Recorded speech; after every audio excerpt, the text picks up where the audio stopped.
j'ai mené cette revue de littérature avec ma collègue Martine Osberger. Donc, on est toutes les deux au laboratoire Ethos à Rennes. Et notre équipe travaille entre autres sur le comportement du cheval et la relation à l'homme.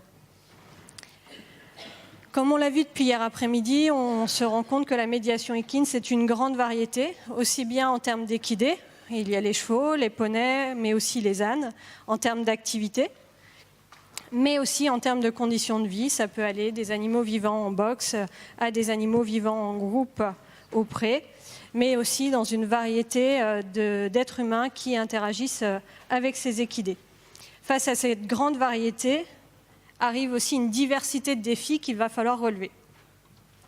Ce que je vous propose, c'est de parler d'apports de défis non spécifiques qui vont être très utiles aussi dans la pratique de la médiation équine et des questions de bien-être liées à la vie domestique. Sachez qu'on a très peu d'informations sur le bien-être des ânes et des mules. Donc l'évolution du cheval s'est faite sur un temps très long et si l'espèce fait preuve d'adaptabilité, il faut savoir que sur des conditions naturelles, tous les chevaux vivent sur un domaine vital qui est très étendu, pouvant aller jusqu'à 200 km². Ils ont majoritairement une marche lente, sauf dans des contextes spécifiques, notamment en cas de danger. Concernant la vie sociale, ce sont des animaux qui vivent en groupe, et principalement en groupe de famille ou en groupe de mâles. Sur l'alimentation, il faut savoir que c'est le comportement le plus fréquent, puisque les animaux en conditions naturelles peuvent s'alimenter jusqu'à 16 heures par jour. Les conditions de vie domestique sont très différentes des conditions de vie naturelles dans la plupart des cas. Par exemple, sur les conditions d'hébergement, elles sont bien loin de la taille du domaine vital vu précédemment, pouvant aller jusqu'à des conditions de vie en box autour de 9 mètres carrés. Les conditions de vie sociale aussi peuvent être très différentes. Dans de nombreux cas, on héberge les chevaux en box ou en paddock individuel. Et aussi, le cheval domestique est soumis à un régime alimentaire qui est loin des conditions naturelles qu'on a vues précédemment. S'ajoute à cela tout ce qui est relation à l'homme et conditions de travail. Quand on s'intéresse au répertoire comportemental des animaux domestiques, on se rend compte que le cheval ne diffère pas fondamentalement. Et ce répertoire ne diffère pas non plus de celui observé en conditions naturelles. Pourtant, il y a des choses qui changent et qui varient. Certains comportements ne sont pas exprimés. Leur durée ou leur fréquence peut être modifiée. Il y a aussi des modifications qualitatives qui peuvent être observées. Et enfin, des comportements atypiques peuvent apparaître. Je voudrais vous faire un focus sur un des comportements atypiques. Ce sont tout ce qui est comportements stéréotypiques qui sont absents en conditions naturelles. On a notamment le tic à l'ours, qui est assez connu. Merveilleux, la vidéo marche. Et donc, ça ne se limite pas non plus aux chevaux en conditions de vie restreintes. On retrouve ça aussi chez d'autres espèces animales. Ici, vous avez un exemple de primate vivant dans un espace restreint. Et c'est le cas aussi pour de nombreux autres animaux, où ces comportements atypiques sont clairement associés à un mal-être chronique. Identifier les pratiques de gestion qui impactent le bien-être du cheval amène à des difficultés. Tout d'abord, il faut bien comprendre ce qu'on entend par bien-être. Donc, la définition a été donnée par l'ANSES et il est considéré comme l'état mental et physique positif lié à la satisfaction de ses besoins physiologiques et comportementaux, ainsi que ses attentes. Et cet état varie en fonction de la perception de la situation par l'animal. Donc, si on évalue le bien-être, on évalue un état chronique. Il faut donc faire très attention à ne pas mélanger bien-être avec émotion et stress aigu, où là, on est sur des aspects beaucoup plus fugaces. Donc, évaluer peut poser des difficultés, aussi bien pour les praticiens que pour les scientifiques, et ce pour plusieurs raisons. Les signaux peuvent être subtils ou mal connus. La surexposition aussi peut empêcher la détection de ces signaux. Il y a un effet à long terme seulement. Les états émotionnels aigus peuvent être trompeurs. Et enfin, on a une absence d'indicateurs d'état positif.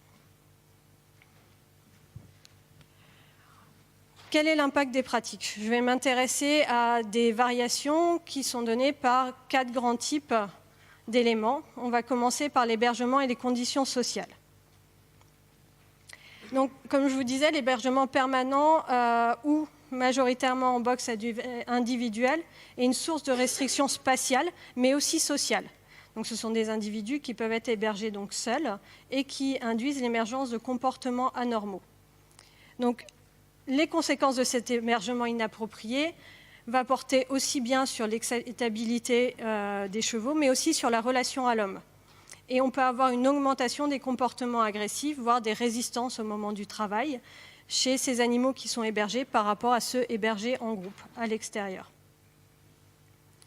Sur des aspects alimentation, ce qu'on sait, c'est que l'alimentation est une activité cruciale. C'est ce que je vous disais au début de ma présentation, avec une importance de la répartition temporelle, mais aussi de la diversité alimentaire, de la quantité de fourrage et des fibres qui doivent être apportées de manière quasi continue.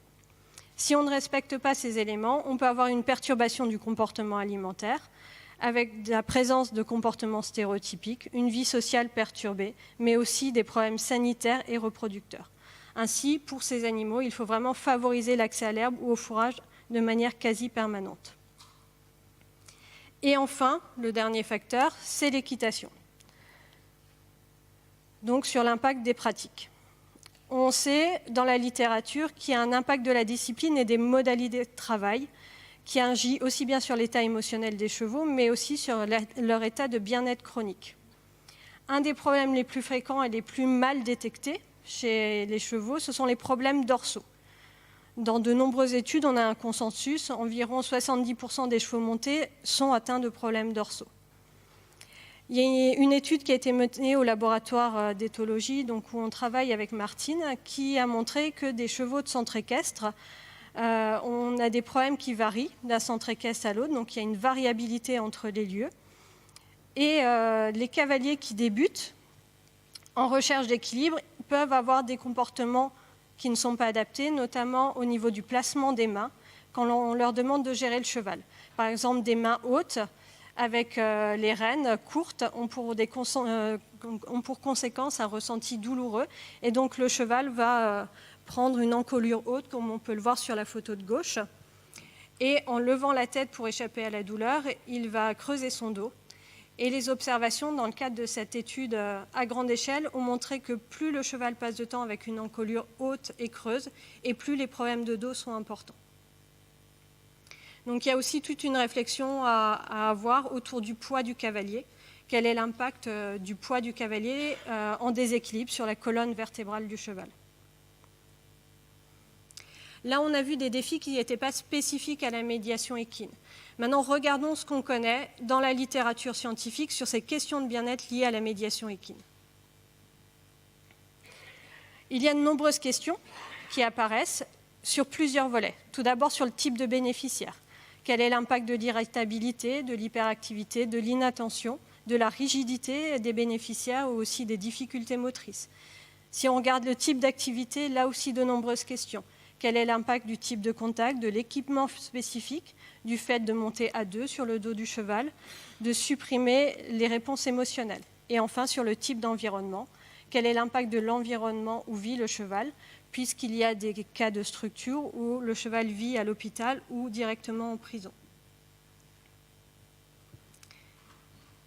Donc, je vous rappelle la définition du bien-être, où on a ces notions de chronique, d'état et de satisfaction.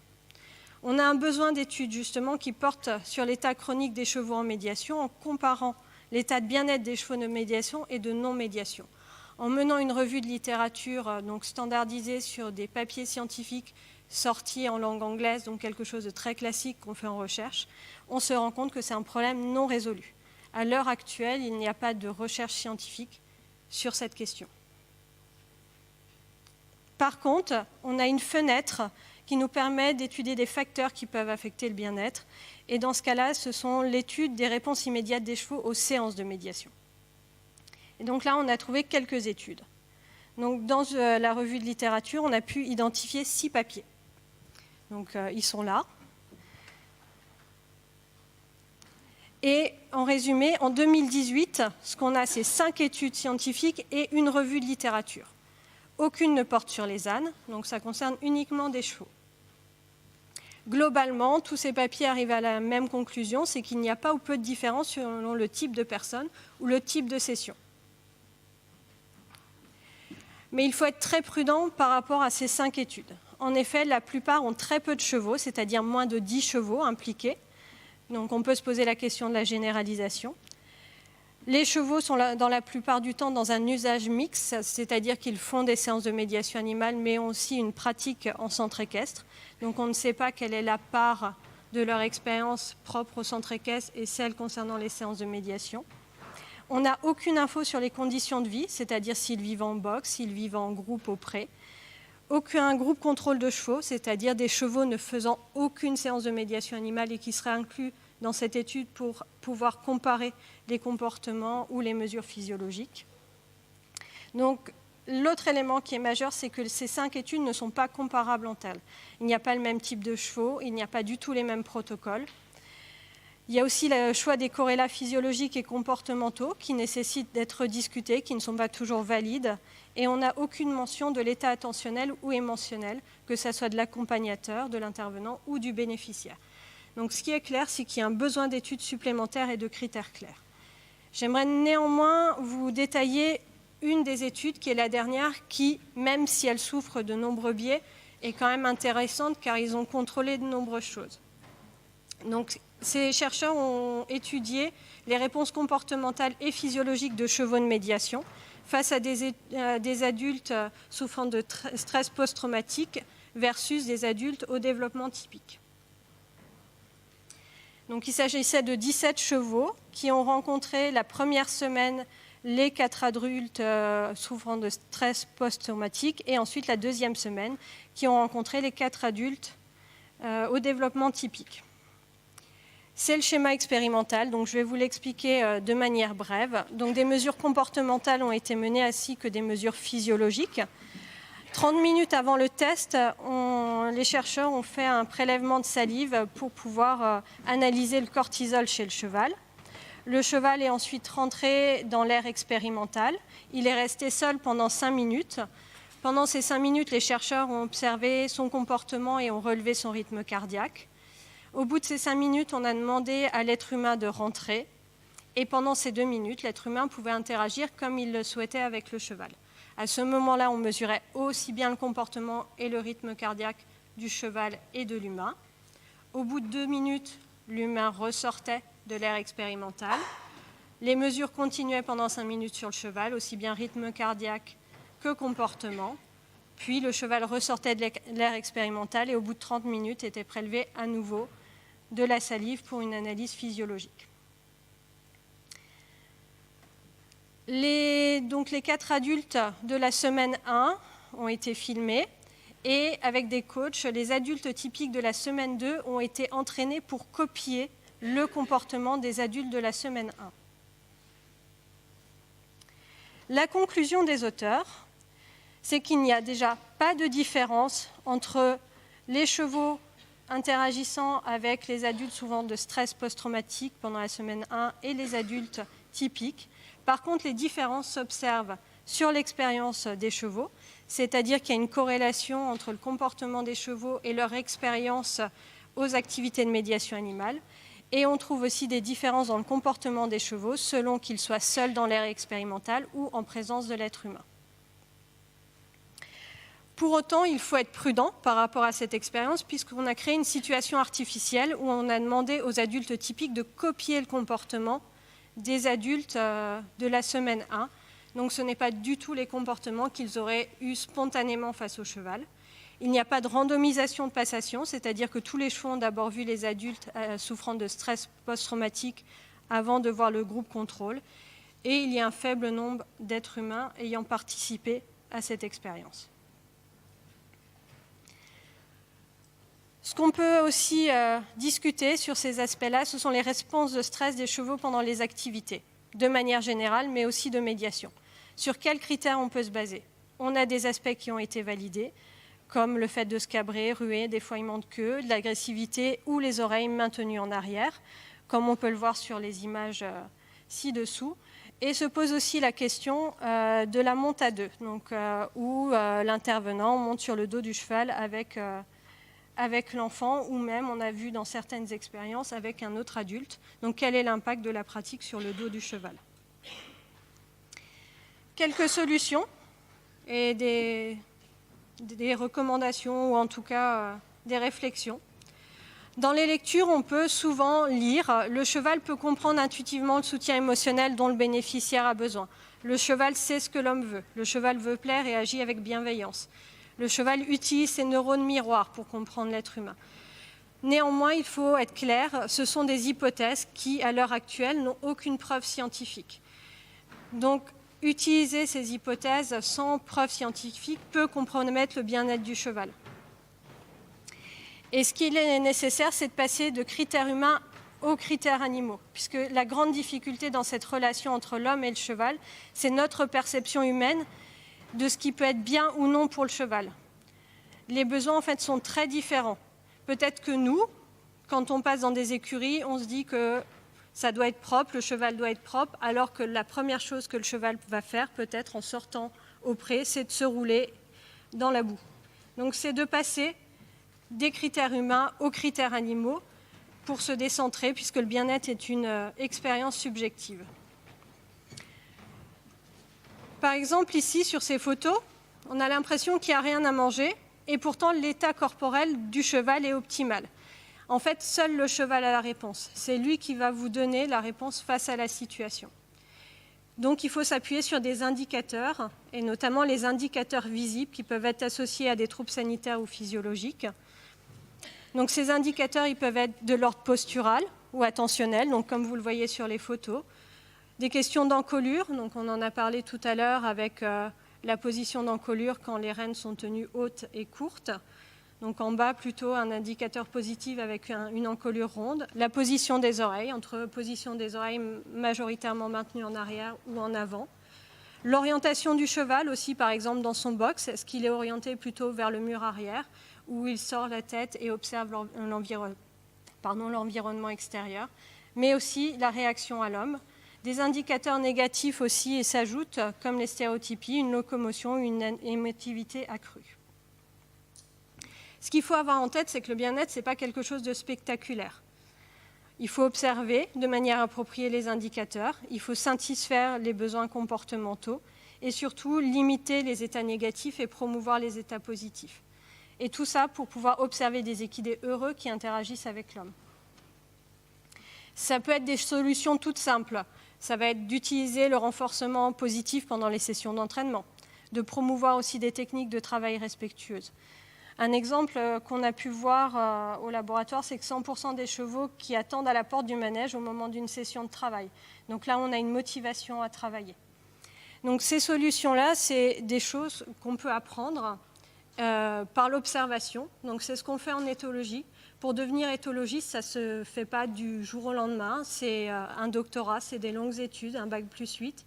Mais on propose aussi à l'université de Rennes d'apprendre à observer, à comprendre le cheval avec une vraie démarche scientifique dans le cadre du DU d'éthologie du cheval, où c'est une association de plusieurs équipes de recherche, de chercheurs sur différents sites, autour des thématiques développées en 6 semaines, aussi bien sur les buts et méthodes, sur la cognition, la socio-écologie du cheval, le bien-être animal, le comportement humain et les approches du cheval. Et on a une volonté de faire passer et disséminer les connaissances scientifiques au grand public. L'année passée, si je ne me trompe pas, 2 de mes collègues ont édité un petit ouvrage qui s'appelle « Mieux connaître le cheval » pour assurer bien-être et sécurité. Et puisqu'il est essentiel de mieux comprendre le bien-être de ces animaux dans le cadre de la médiation, nous avons la chance d'avoir un projet de recherche qui se lance donc cette année, jusqu'en 2021, autour de l'évaluation du bien-être des équidés en médiation. Et nous sommes à la recherche de gens sur le terrain qui voudraient participer au projet. Et donc dans ce cas-là, vous pouvez venir me voir ou voir ma collègue Martine Osberger pour en discuter plus en détail. Voilà, je vous remercie de votre attention et j'ai tenu mes 20 minutes.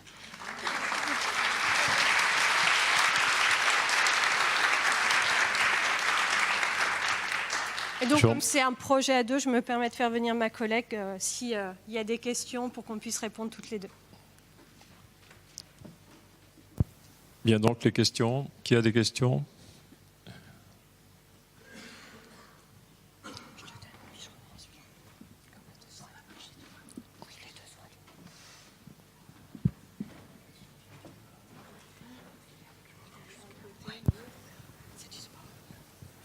Bonjour, donc Frédéric Iberti, moniteur d'équitation. Merci pour cet exposé très clair. J'aurais une question à vous poser. Pendant les séances avec des personnes en situation de handicap, on voit souvent les chevaux, pendant la séance ou après la séance, avoir des épisodes de bâillement assez longs, à s'en décrocher la mâchoire. Et également, moi je vois en particulier sur des séances avec des personnes polyhandicapées, qu'elles soient au contact ou non du cheval, des moments où dans la séance, les chevaux vont faire des moments d'étirement très profonds. Et ça donne lieu à des interprétations diverses. Et quelle interprétation vous pouvez en faire du point de vue de l'éthologie? Du coup, je vais répondre. Vous m'entendez? Oui. À ce stade, on ne va pas en faire. D'abord parce que, par exemple, le bâillement, c'est un comportement extrêmement ambigu. C'est-à-dire qu'on le trouve à la fois dans des situations de frustration extrême et à la fois dans des situations de relâchement avant le sommeil. Donc le bâillement tout seul ne va pas nous informer. Il faudrait pour ça qu'on ait une vision globale de l'animal, des postures, des positions d'oreilles, de la queue, etc. Donc ça demande une vision beaucoup plus large de la façon dont s'est déroulée la séance et de la façon dont c'est associé à d'autres éléments d'information. Même chose pour les étirements qu'on voit assez peu, ceci dit, puisqu'on a beaucoup travaillé nous avec des gens typiques pour le coup. On l'a quasiment jamais vu, donc c'est intéressant.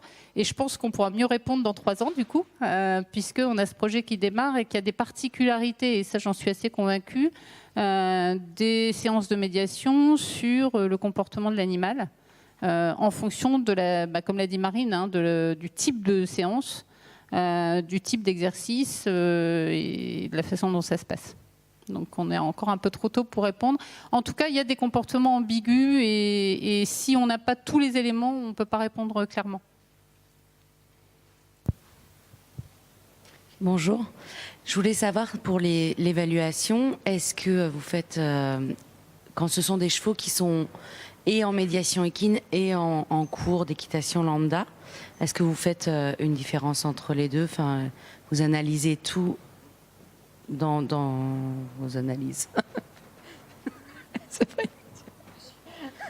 En fait, voilà, ça va faire partie du projet.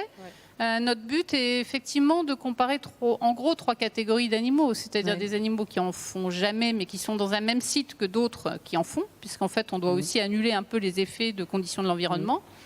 Mais aussi comparer des animaux avec des activités mixtes à des animaux qui ont des activités exclusivement de médiation. Et est-ce qu'on peut voir justement s'ils se sentent mieux en médiation plutôt que... C'est le but des approches éthologiques, c'est de faire de l'observation détaillée et quantifiée, objective des séances et de voir ce qui s'y passe aussi, quoi. D'accord. Donc voilà, c'est tout ça, on espère vous répondre dans quelques temps. Okay. Mais le projet est celui-là, oui. Merci.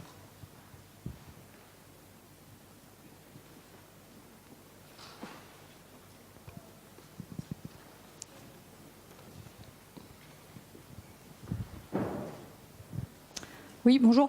Par rapport au fait de savoir si l'animal aime mieux ou pas, préfère les situations de médiation ou pas, je peux vous parler de mon expérience donc de une dizaine d'années où je vais dans les clubs en fait. Donc je travaille avec les personnes en situation de handicap et donc je vais dans des clubs et je travaille avec les chevaux de club.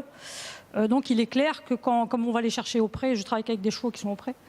Quand on va les chercher au pré, il est clair que dans certains clubs, les 10 valides n'attrapent pas les chevaux et moi, j'ai jamais eu de problème pour qu'ils viennent en fait dans des prés de plusieurs hectares ou quand ils sont en boxe pour mettre la tête vers la personne qui vient les chercher. Donc pour moi, c'était clair sans bien sûr de faire d'études que les chevaux que j'utilisais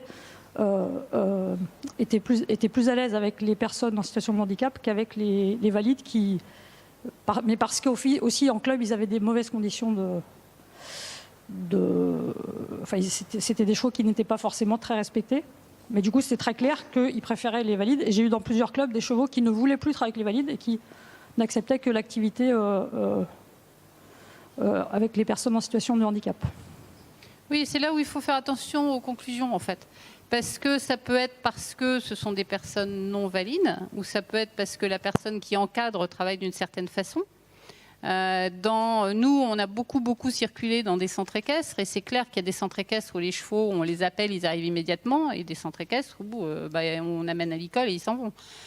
C'est quand même vraiment beaucoup lié à l'encadrement, avant tout. Après, est-ce que c'est en plus lié au statut des personnes? Pour l'instant, on n'a pas la réponse. Mais c'est clair qu'en fonction de l'intervenant, la réponse des chevaux ne sera pas la même. Après, il y a plusieurs catégories de réponses à ça aussi. C'est-à-dire qu'ils peuvent venir pour une raison X ou Y et que pendant les séances, il y a des choses qui se passent bien, des choses qui se passent pas moins bien. Et un des buts de l'étude, c'est aussi, au sein de toutes ces pratiques, d'abord d'identifier celles qui sont plus positives pour l'animal, parce que ce qui est positif pour l'animal va probablement l'être aussi pour l'humain. Mais c'est aussi aller dans le détail. C'est-à-dire, dans une même séance, est-ce que, par exemple, la partie équitation est mieux ou moins bien perçue que la partie à pied? Est-ce que le fait d'être en contact visuel a un impact différent pour le cheval d'être en contact tactile? Est-ce que, vous voyez, toutes ces questions se posent. Donc, effectivement, on peut avoir des réponses un peu globales comme ça, mais on ne va pas savoir à ce stade si c'est parce que, je ne sais pas, vous avez une pratique avec du renforcement positif qui, là, à tous les coups, fait que les animaux sont contents de venir travailler. Ou si c'est parce que effectivement c'est un public différent avec ses caractéristiques et que le cheval apprécie. À ce stade, on ne sait pas. Et même avec ce que vous nous dites, on ne sait pas non plus. Vous voyez ?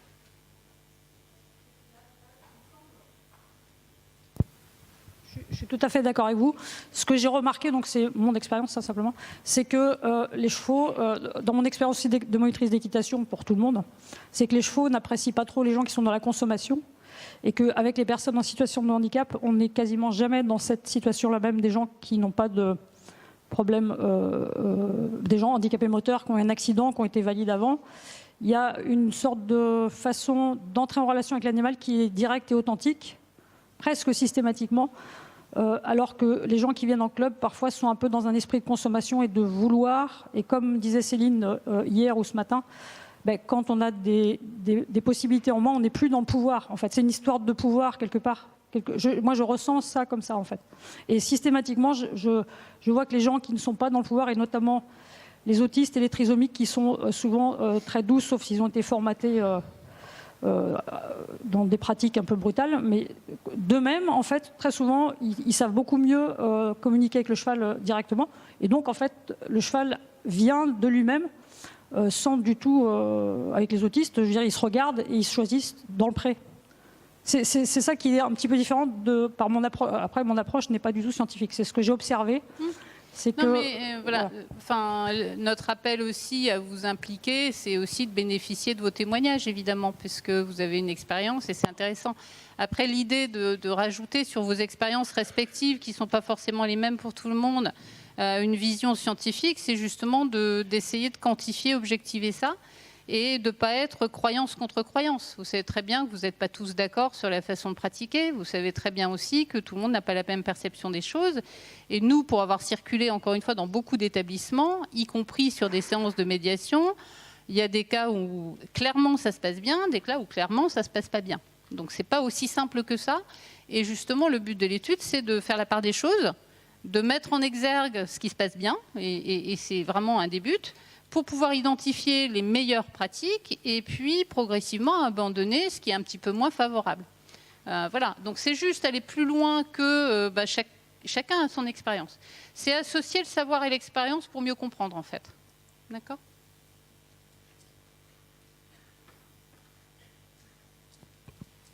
Y a-t-il d'autres questions ?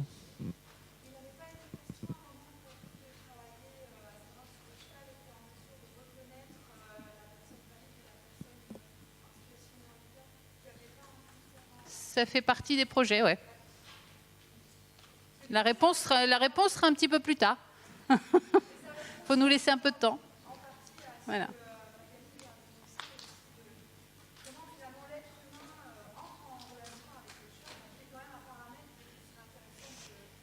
Oui, alors après, inversement, et Marine en parlerait mieux que moi, c'est que si on regarde par exemple des enfants autistes et leur relation à l'animal, sans même parler du cheval, ils ne sont pas tous pareils. C'est-à-dire, il y en a qui vont aimer le contact tactile, il y en a qui vont préférer être à distance.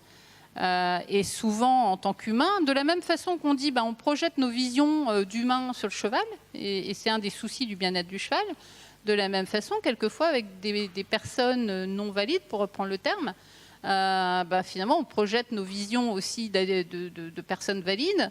Et c'est important aussi de savoir ce qu'eux attendent. Alors, c'est un petit peu à côté de notre projet, mais forcément, ça va apparaître. Mais ça arrive assez souvent qu'on pense qu'il faut absolument agir, qui brosse, qui touche, etc.